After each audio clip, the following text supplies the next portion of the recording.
number,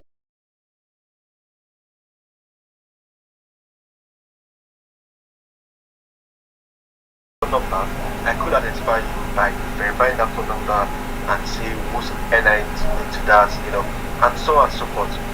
Your email address is not so much personal identifying information, unless you have an email address that says ademola.mustafa@gmail.com. Then I could say, okay, that's Ademola Mustafa. But I could also have email like 0404@gmail.com. It's not really personal identifying information, right?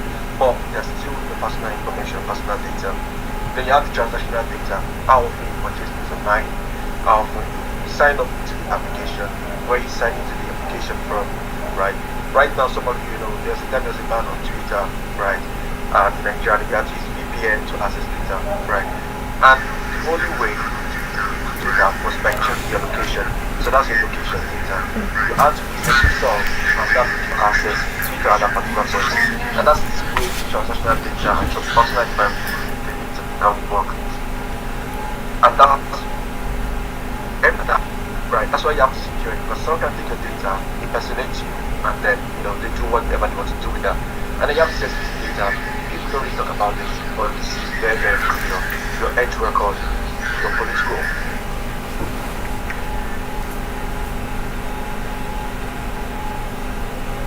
Are you a political exposed person? Because that allows them to make a separate decision while they're processing your personal data for whatever application you're making. Right? So these different sort of data, and it's a lot, right? Your shopping pattern is data, right? The amount of for Jumia, your shopping pattern is data. The amount of times you go to Jumia, the amount of times you buy info, or the amount of times you collect a loan, your shop, there's a lot of data, your attitude, right? And things that can be linked to you. These are your personal data. Some of them are not identifiable, they're not easily identifiable to yourself, but a couple of data combined together can really be used to identify you, which then can be used to personate and can be processed however. Right. So what's the rates that this poses for consumers? The thing is, you have to give your data to get involved. You have to give your data to buy a product. You have to log in. You have to accept the location probably before you get a service. That's what all these guys are doing. And some of these application providers, they are doing this, they are asking for this data. Some reasons for regulatory purposes. For some, they just want to have that data so they could create better products for themselves, or maybe they could target better ads. And for some organizations, they take that data and they sell it.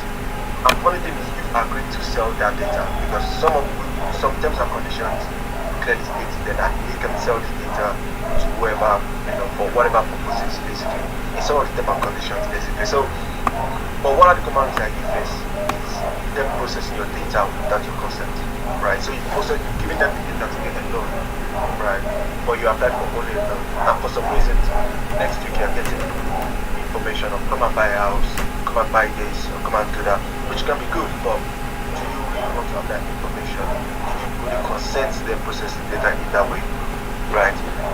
I've already mentioned data shared with third parties without your knowledge, because if you consented to it, right, they share data with third parties, even beyond the scope of the consent you gave it. So you have consented for them to share your data with maybe regulatory bodies and some organizations, because you're never informed.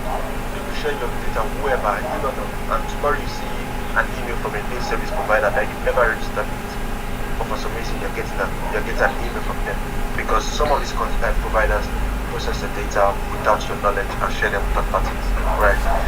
So these are some common risks, and all these things to one major problem. We're at the age where we all take loan online. We're at the age where people in some countries buy houses online. We're in the age where you can live your whole life online. Now imagine a malicious person or someone with bad intent doing everything you're doing, or as you do, taking loans on your name, putting in financial debts, putting in financial trouble. These are things that could ruin your life and the life of your children or your whole lineage, basically, right? So it's very, very important to take control of the data. Now, if you look at what I said, right, why does this? My initial questions, if I go back to my initial questions, I asked, if your financial data or personal information was used without your consent, how would you know, right? Now, why does this matter for financial access, right? Why is your data important for financial access? Investment opportunities. So in Nigeria, people think that one of the reasons we say Nigeria is probably the capital of poverty, or maybe it's India, or whatever argument it is. But in the age we're in now, right, your data could really also ensure that you're poor and that you remain poor, right? And how can your data ensure that? And how can that happen? By you not taking control of your data. Because right now, your data can unlock opportunities for you. But if you don't know how to manage your data, if you're not in control of your data, you will never be able to unlock these opportunities. If you go to the bank and tell them you want to get a loan,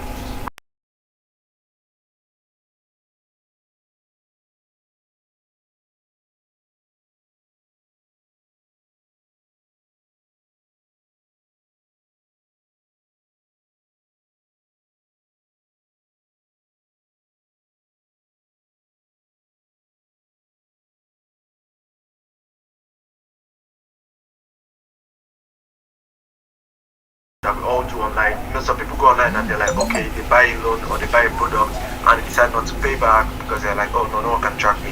Well, that data is there, right? The credit bureau is very good to take that data, and because you've done, however, you want to treat that particular application, whether you decide to pay it or not, that could affect future decisions, right? And that's why one thing I will call out later is very important. But how you manage your data can help you build trust, right? You're basically package yourself, and that's what your data is. It's you package, right? You package yourself to say, this is my name, this is me, this is bank accounts I have, this is how often I took loans, this is where I live, this is, and when I left this house, I moved to the next house, I changed my address. Those type of consistency is what service providers want to see, or businesses or financial institutions want to see, because then they believe they can trust you. And it's those type of consistency that unlocks opportunities for people, basically, right? So, how can you actually control your data? How can you actually be on top of your data and ensure that you are actually managing it, and someone else is not managing your data for yourself and you're just on the ride, basically? So first thing first is know what data is being collected. When you're signing up to that new application, when you're signing up to download that new app and that app is asking you for location access, don't just grant it access to your location data for all the apps. You can grant it access whenever you use the app, so that's unique. Know what data is collected. Also try to understand what it is used for, right? Then the next one is understand your data rights. It's fair enough, in Nigeria, a lot of people might not know what data rights are, right? Because I think GAIN came up, NDPC started, or the NDPR framework, the Nigerian Data Protection Regulation came out in 2019, and that's when since then the government has been trying to push it. But every user, every individual, you do have data rights, specifically 8 rights, basically. So understand your data rights and try and exercise data rights. It is not every platform that you try to sign up to that will communicate this to you clearly, right? But every platform you give your data to, you have some rights that by the law of Nigeria, if they operate in Nigeria, if they operate in any country, European Union, GDPR, as long as that platform is collecting your data, immediately collecting data, you have some rights that you can exercise.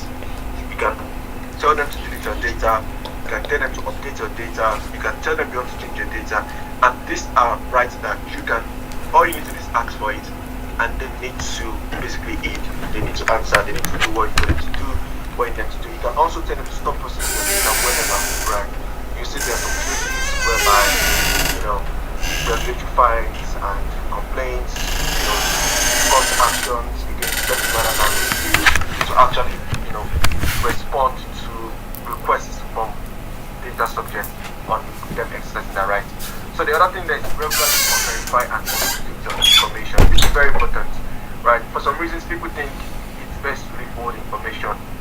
If you're not a criminal, then you should always update your information, right? Because that ensures that you have your data is processed the way it should be processed, and the decisions that are made off back of that data is actually real time. Like for instance, for loan applications, if you don't update your data frequently, they could be making or denying that application or denying you access to that particular program, because if not, you used to update your data from last year or the address that's showing on your bank account is the address that you've probably not lived in for the last 20 years, right? So ensure to update your information regularly. Then never share information unsolicited. Like basically, don't jump at every call of them saying, "Oh, I need your date of birth, I need a name," and then you're just giving it to them and just pointing out the information. No, understand why, and that goes back to the first one. Understand why you're actually asking for my name, right? If you need my date of birth for the application, how does my date of birth fit into this application? What decision do you want to make with that? You know, in some cases and in some places, people don't know that. Let me give an instance. For job applications, you don't actually necessarily need to provide your date of birth, right? For job applications, right? There have been cases where organizations have processed people or have made decisions of people's data, like date of birth, and people have then taken them to court to win cases whereby because they've wrongfully made decisions of the back that data, right? So understand why your data is being collected, and understand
be what stops you from getting bankrupted, or that alert can be what stops someone from getting a loan in your name that you're not aware of. So every time your identity is processed, your BVN has been processed, or your name has been verified, the platform notifies you to say, well, somebody has verified your identity.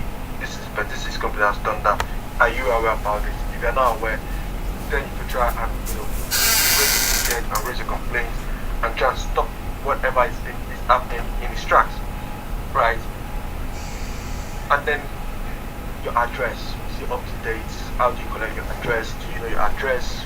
You know what platforms are using this thing. So that's what these are ways we are trying to help individuals actually take control of their data. And now, as an individual today, what can you do, right? What can you do today?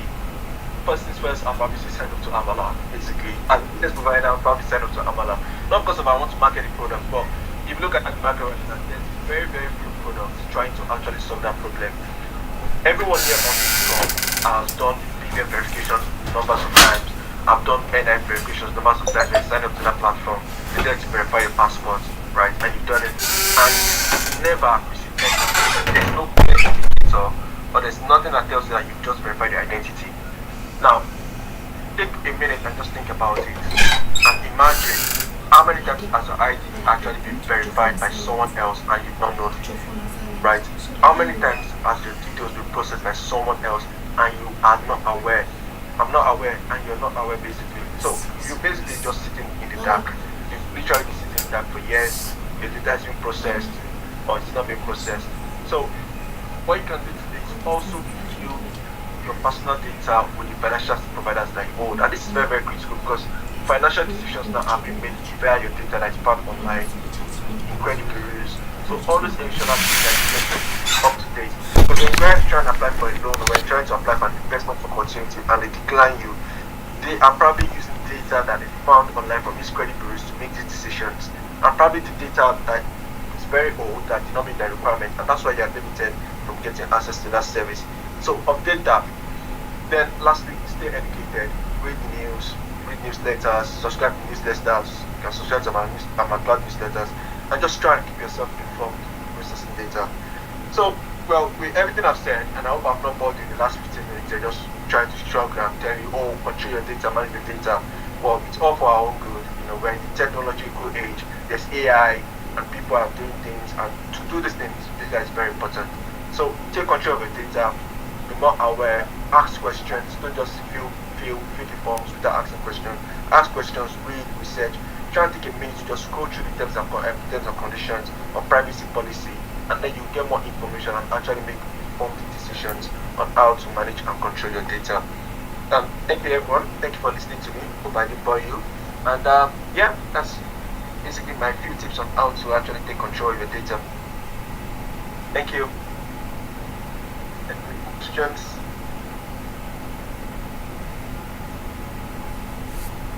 Alright, Mr. Dema, thank you so much. We'll take questions at the end of the session, but right now we'd just like to move on to the next thing on our program outline, which is the live demo of best practices for identity verification in Amala Cloud. I just dropped a link in the chat.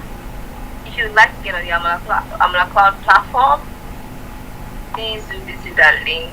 It is just very simple. https://amala.cloud, and you can sign up as an individual who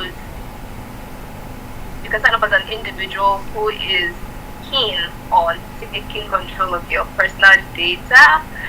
It's interesting that Amala Cloud allows you to control access to your personal data.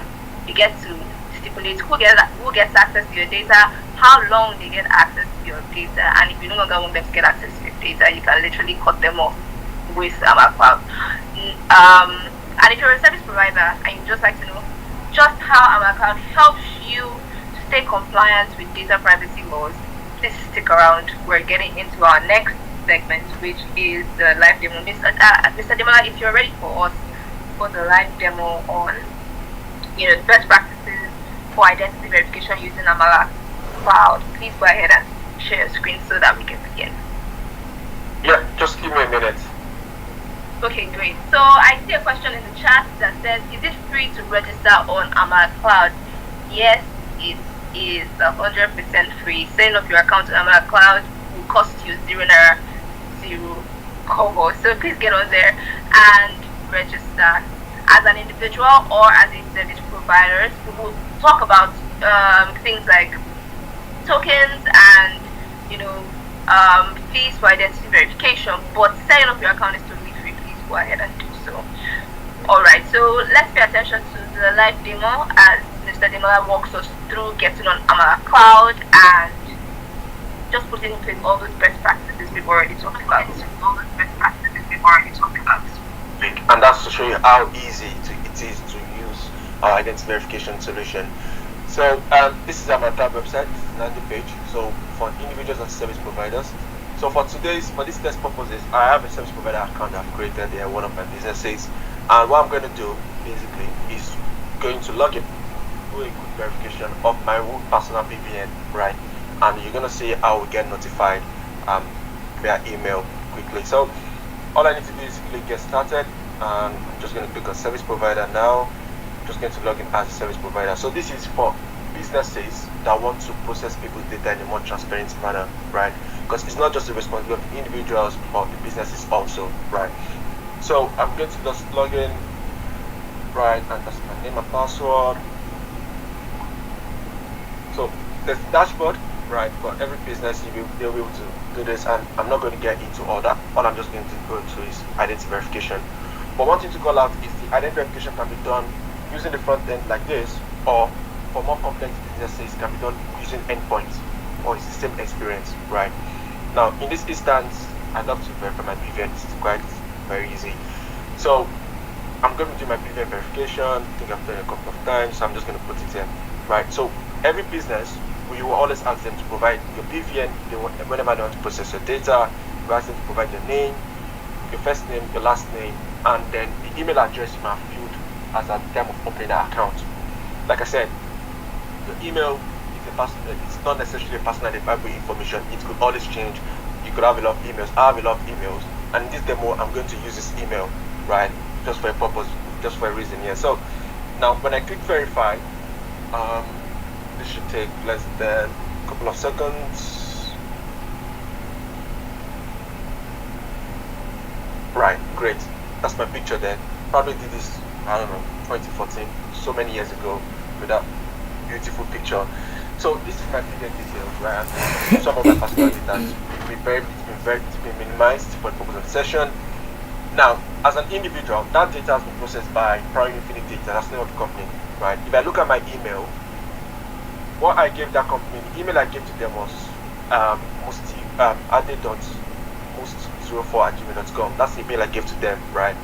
So if the service provider decides for some reason, they don't want you to still have control, they don't want you to be informed whenever they process your data, yeah, sure, that's fine. We'll copy that email, but the email will always send will be to the email address you used or that is associated with that particular method of identity. So when you open your BVN, when you open your name, when you open your passport, when you print all those things, you will have to provide an email address, right? So what we do is we're going to send out notification to all those emails basically. So if you're an Amala user, you'll be able to get an email. You'll get an email basically that says, hey, I Ademola Mustafa, your identity has been processed on our system, on the Amala system by this company for this particular purpose. And this is just for identity verification. If the service provider was to create an account, your name like a loan account or whatever purpose it is, the email will vary on whatever the identity was, on whatever purpose your data was processed for, right? Now, if you don't have an account with us, you can create an account basically to try and respond to this immediately. If you have an account, you can sign into your account and then you'll be able to view that particular issue as long as you'll be able to connect your account to your identity to the account that you've created with Amala. So you'll show all these things in your history. Now, for the Amala individual account, I'm just going to log in here just for you to see the account basically. So I'm going to log in here so you can see this is my account. This is my account dashboard on the system. We also have the mobile view and we're hoping to release mobile app in the future. So basically on dashboard you can see access, pending, revoked. So this is basically whenever a service provider requests access. So for the DSA, whenever you requested access for your data, or you granted access, or there's pending request, a service provider is trying to access your data, you'll be able to see all the number of times that's happened. You'll be able to look into it basically, right? And other details around postcode, data, products, which some of the features are rolling out in the future basically. So yeah, there's a lot of things you can do as an individual. Address, check your address history, right? That's been reported. Your postcode, access management. You can manage the type of access that the service provider have to your data, right? And those are service providers that are uniquely using Amala, so the Amala system currently, right? So these are some basic things, and we are looking also later on. You'll be able to also see your credit profile reports, right? This will allow you to see financial service providers that have access to your financial data, loans that you've not collected, or loans that you've collected, or loans that you've even paid and it's showing as paid. You'll be able to see those information, and then you'll be able to interact with service providers or such to be able to, probably correct that particular data error. So that's just a quick demo on the Amala cloud system. For individuals, I would recommend you log into the account. And if anyone here has a business and you process people's data and you want to process it better and more transparently, then I'll suggest you use our identity verification system. So yeah, thank you very much. Alright, thank you so much, Mr. Ademola. That was quite insightful. So if you have got service providers in the chat, you will see that we have dropped the link for you to sign up as a service provider. You just have to get on there, open up that link and sign up and do your first to your KYC. And same thing goes for individuals as well. If you've got individuals on the chat who would like to exercise control over their personal data and really get into all that access control management, please do sign up. The link is in the chat. Thank you. So right now, we'll be moving on to the next segment of our webinar. And for this segment, I've got a highly enthusiastic speaker on me. Alright, so this segment is supposed to be a fireside chat on the efficacy of identity verification with Amala Cloud. And our guest today on this fireside chat is Mr. Joseph Benedict. Before I read out his profile, please let's drop reactions, emoticons, share him on, clap, thumbs up, and then I'll go ahead and read his profile. So Mr. Benedict is a seasoned cybersecurity consultant with over a decade of experience in information security governance, risk management, and compliance. As a CISM and CISA certified professional, he brings expertise in IS 27001 implementation, as enterprise security management and risk assessment. With a strong background in cybersecurity governance and risk management, Mr. Benedict has helped organizations strengthen their cybersecurity postures and achieve industry certifications. He is a senior GR specialist with a commitment to continuous improvement and business resilience. So with a round of emoticon applauses in the comments, let's welcome Mr. Joseph Benedict.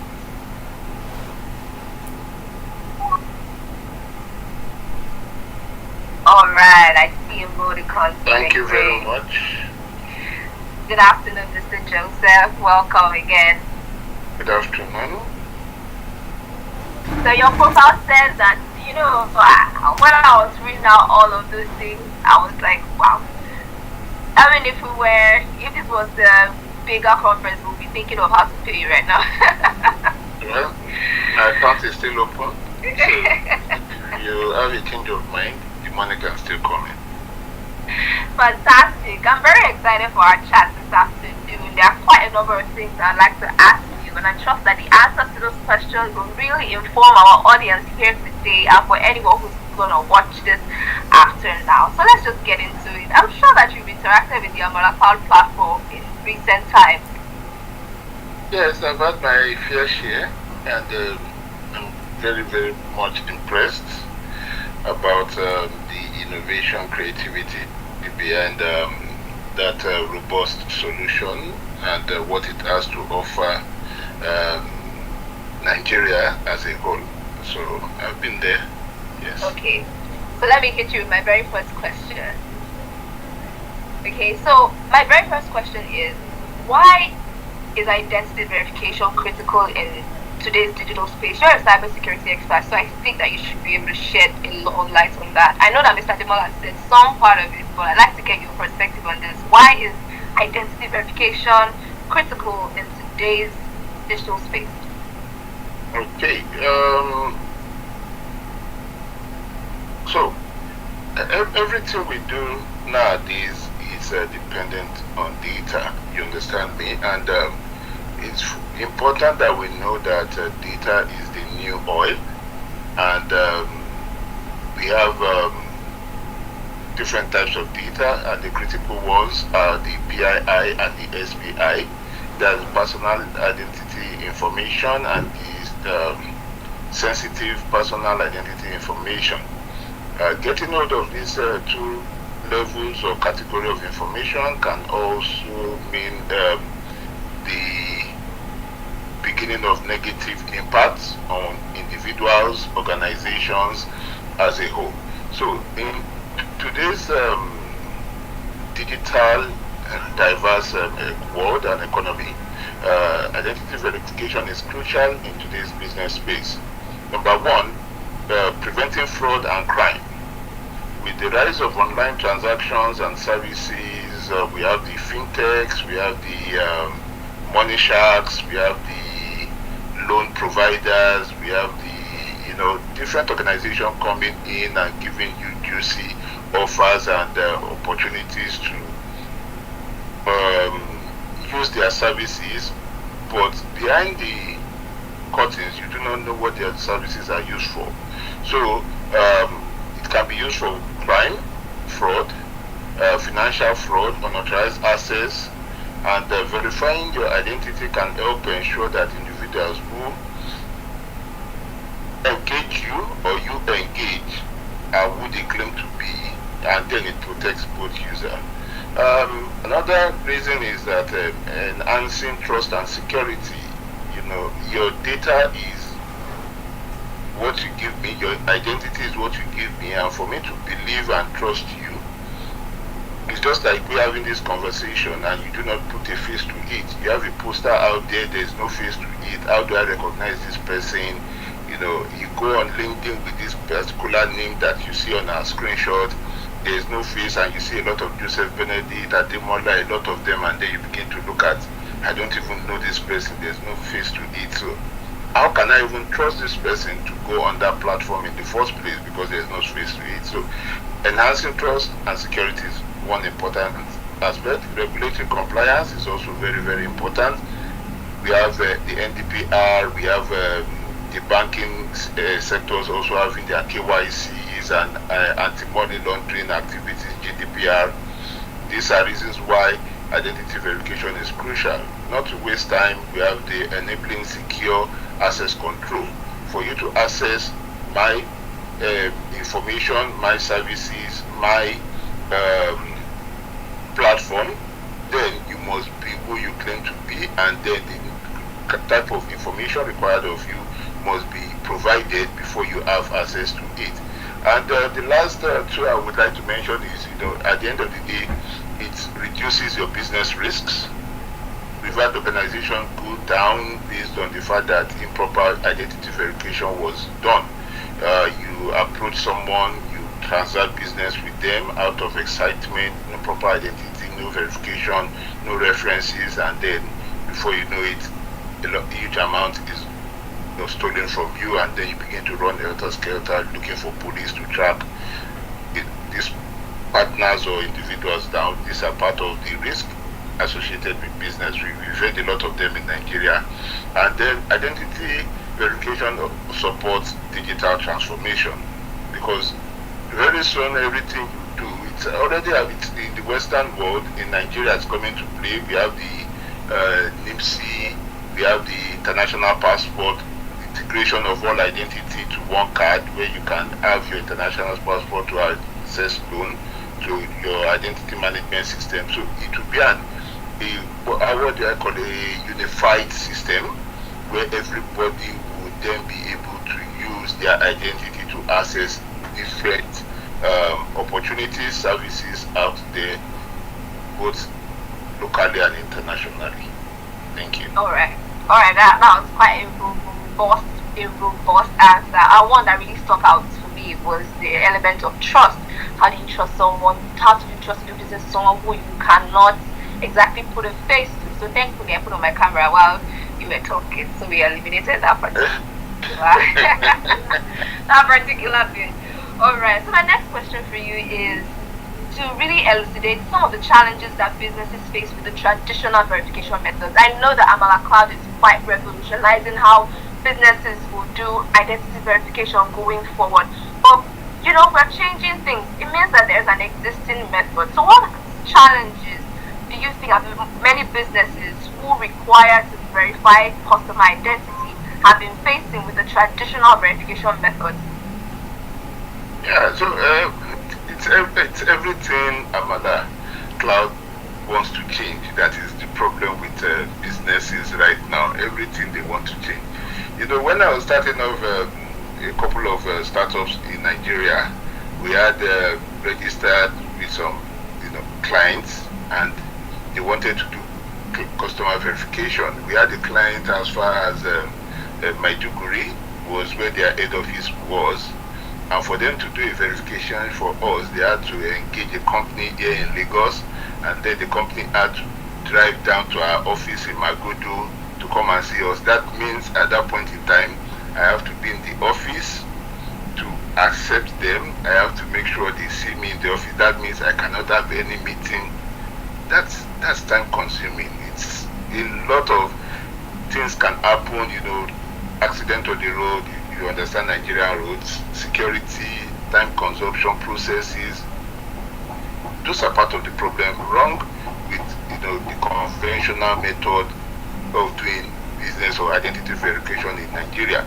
We have it to the extent of even banks. I know when my friends were working in banks and then they were trying to verify their references. And when they told me they are coming to my office, oh, sorry, I'm on the island for a meeting. And then the guy called me one day and said, see, sir, where are you going to do your meeting today? I want to come there. Because they need to, onboard my friend, and I'm delayed. So the guy had to come down to Ikeja from Marina. This the process waste times. It costs a lot of fortune for the organization to put in place, and then human errors are also huge in this aspect. We have instances whereby you come to the office, we have federal institutions come to your office for inspection wise.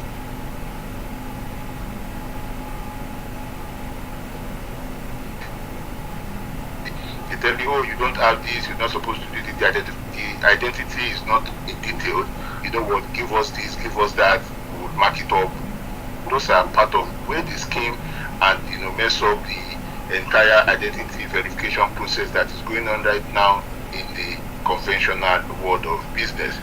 And then there's no privacy. Privacy is key for every data or every identity that is verified. I don't need to know your age, like Ademola mentioned. I don't need to know your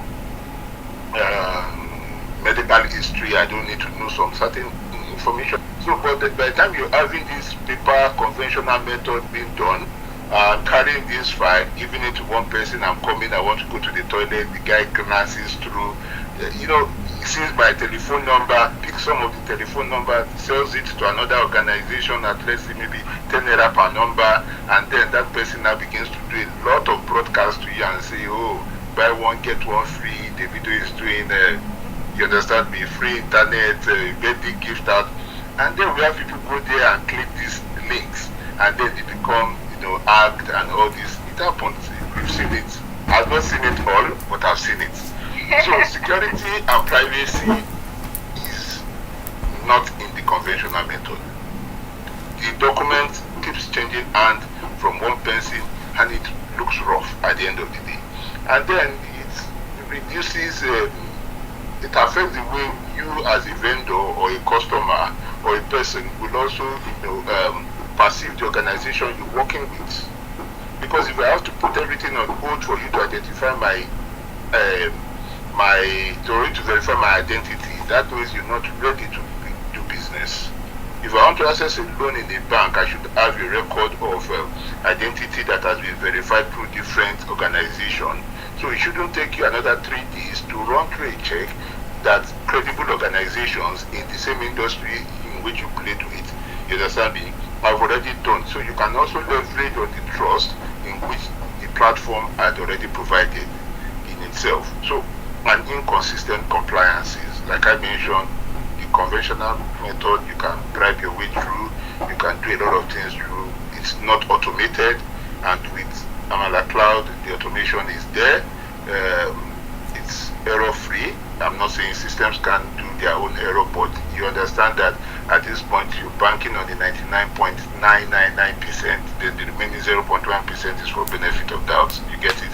So those are the things wrong with businesses nowadays, and I believe as more and more people get to understand this solution, they see, how cost effective it is, how the process is smooth, and then it saves them a lot of time.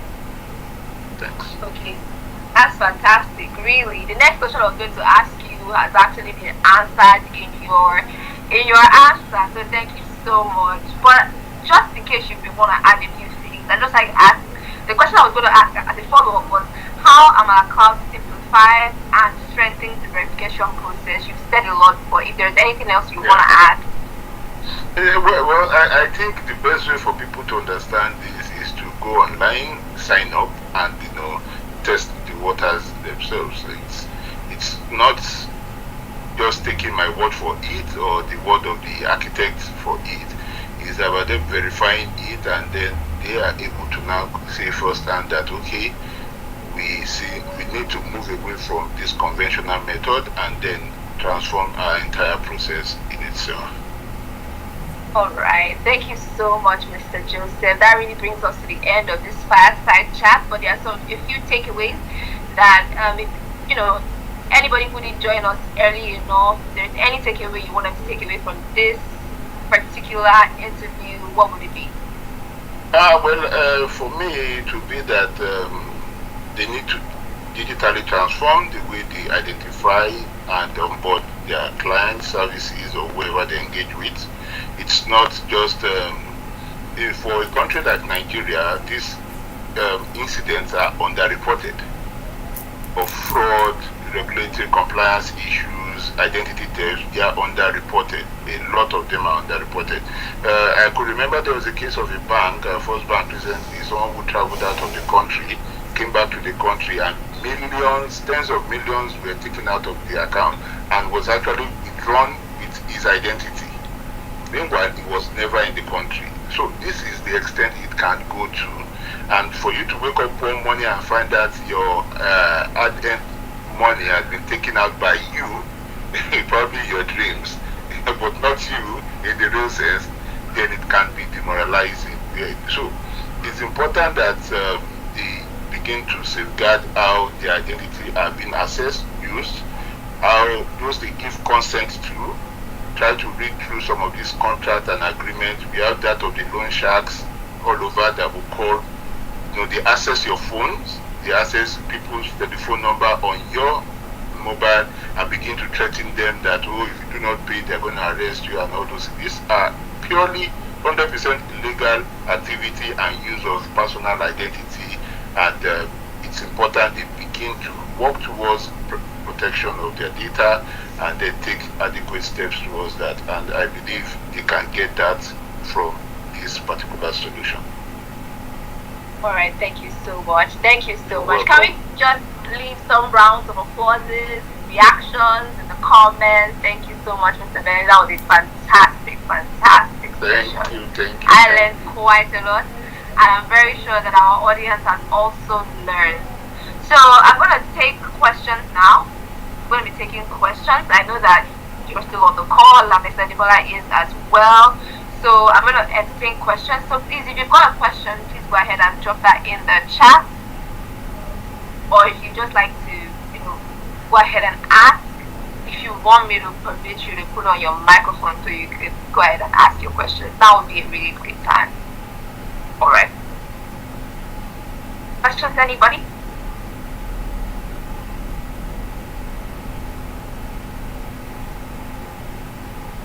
I'm watching the chat. Yes, I've got a question. Someone has a raised hand, so I think that person would like to speak. Okay, so I'm going to allow your mic in a sec, and I'm going to allow you to ask your question. So, Mr. Ayotomiwa, you can go ahead and ask your question.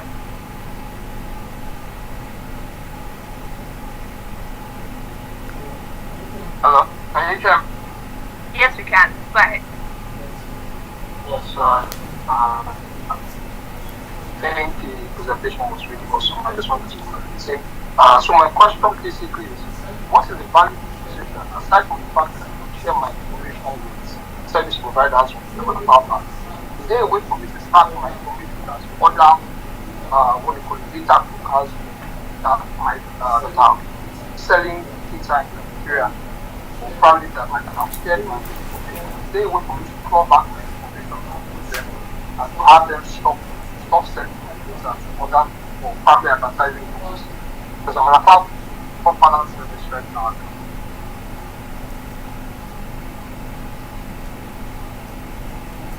So if I heard you correctly, you asked if there was a way, the value proposition by Amara Cloud, if there's a way that Amara Cloud allows you to take back control of your data from persons who may have been selling it. Is that your question? Yes. All right.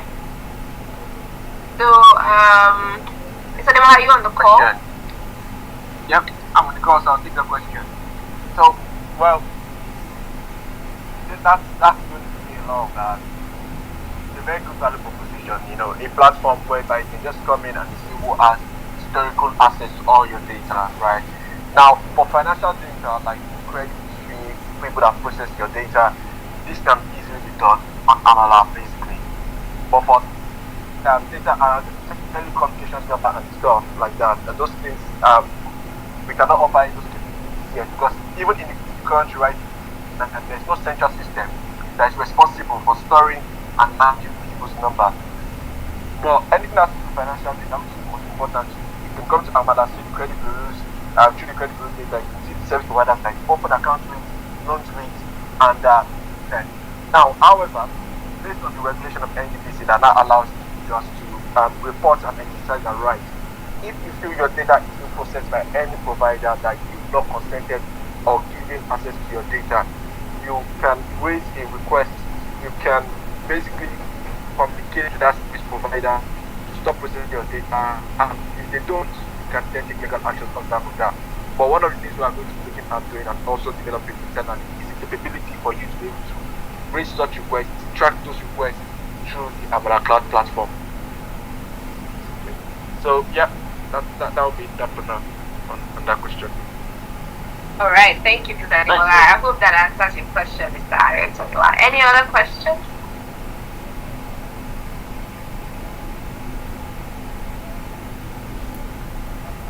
Do we have any other questions in the house? All right. Great. If there are no questions at this time, I'd like to take it to mean that the sessions from the keynote address on taking control of your personal data and our demo on the best practices for identity verification using Amala Cloud and our fireside chat on the efficacies of identity verification with Amala Cloud was very well explained and very well understood. So some key takeaways that we've gotten from these sessions, I'd just like to highlight a couple. If you've got some key takeaways for yourself that you've taken away from these sessions, you can go ahead and drop them in the chat. Things that these sessions taught you, things that you didn't know before now, and that you'll be taking away from this webinar. You can share it in the chat. It can help somebody else who was probably not paying enough attention. It would be great if we can all share. For me, a keynote address to go to the fireside chat, I see that it is really, really crucial to be intent on controlling access to my personal data.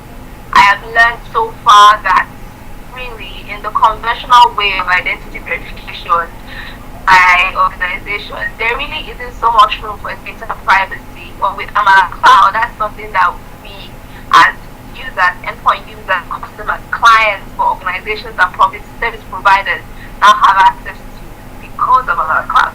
So data privacy is a big deal for me. I wouldn't want persons who necessarily don't know certain things about me to have that kind of information. Who knows? With the advent of new fraudulent tactics and fraudulent operations, especially the financial fraud, I wouldn't want to fall victim. So that's the cue for every single one of us to get on our account. Yes, I know I've set up my account as an individual, and I'm looking as a business service provider in the future to use this platform as well to better verify the identity of my potential clients and customers. Okay, so how do you get started with Amala Cloud? It's been shown in the demo, and I have dropped the links in the chat. If you are a service provider, you know where to go, and if you are an individual, you also know where to go. So you can go ahead, like I said earlier, do your KYC. Don't just set up your account. Follow through on every single step to help you get your account completed, your registration completed, your KYC. That's great. So at this point, I would like to thank our speakers. I would like to thank Mr. Ademola. Please join me in thanking Mr. Ademola by dropping a reaction. The praying hand emoji or the clap emoji would suffice. Thank you so much, Mr. Ademola, for your time. I know you're a very busy man. Thank you. I would also like for us to thank Mr. Joseph Benedict. He shared quite insightful truths on the efficacy of identity verification using Amala really helped us break down the challenges with the conventional way and how Amala would help us to mitigate those challenges in the future. So I'm dropping an emoji. Thank you so much, Mr. Benedict. We really loved having you. We hope that in subsequent webinars that we will organize, you wouldn't hesitate to join us. But thank you so much for your time. Thank you so much for your time. I'm not seeing reactions, so please drop reactions. Thank you very much. Thank you for having me too. See you in the next webinar. Alright. Okay. So every single person on this call, I would also like to thank you for giving us 1 hour of your time. We expected that this webinar will run for just 1 hour from 2 p.m. to 3 p.m. and we started quite on time, but we're still here at 3:09. So I would like to disperse everyone now, but before I do that, just like to say thank you so much. Thank you for your time. We hope that you learned quite a lot, and we hope that you're clicking those links in the chat. We hope that you're signing up as either an individual or a service provider, or even both. If you have a business you're running that will require you to verify your customer's identity, please don't hesitate to get on our platform. We are sure that from everything that has been said, you can see the light and see the very important, values that Amala Cloud will add to the way you do business. So please get on there and sign up. Okay? Great. So thank you so much, everyone, once again. See you in our next webinar.